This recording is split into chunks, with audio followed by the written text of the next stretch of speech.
I sit in front of a computer screen all day, and I love, on the weekends, I love getting my hands dirty doing projects. We have this horrible drainage problem that whenever it rains, all the water just collects and just pours in right here. So I was digging a hole, literally digging a hole. It started with a scratch, which is just so weird.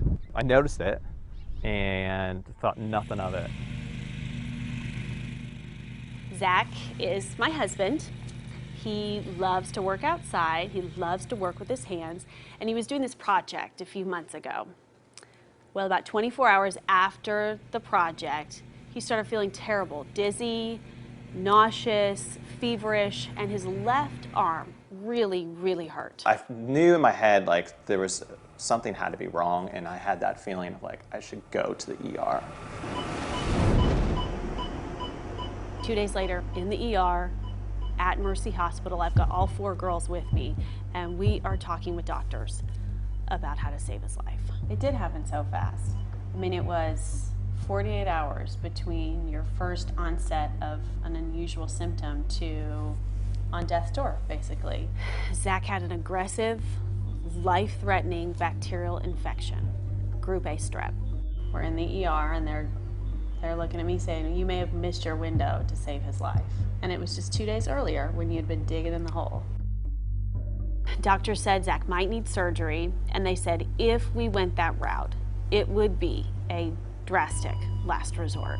All my vitals were crashing. A few hours later, they rolled Zach into surgery. They cut his chest open and tried to remove as much of the infection as they could. But the thing is, at that point, the infection had already spread to Zach's blood. He was in septic shock. And I just kept hearing, the word I kept hearing over and over again was, this isn't good. This isn't good.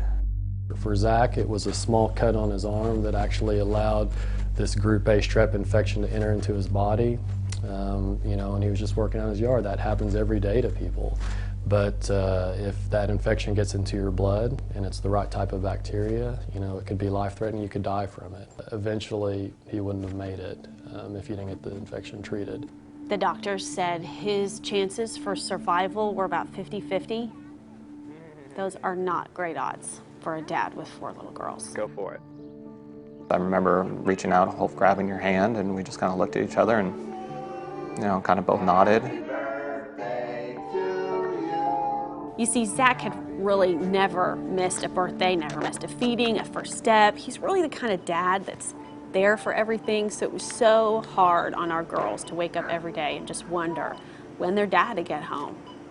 He was in the hospital almost 2 full weeks. Just being the youngest person in that whole entire floor, and all my medical team and staff that would come in, they were great, but they were all shocked by my age. So they're like, whoa, what are you doing here? Finally, that surgeon put a wound vacuum on Zach's chest and then let him come home. Hello. We had a nurse come to our house for about a month every other day to change out his dressing, and so his body could heal and continue to recover. 108 over 68, we're better. The doctors told us there are some ravenous group A strep infections out there that sometimes even the healthy and the young don't stand a chance. How you doing? You look good. Thanks, man. I feel good. You look like a new man.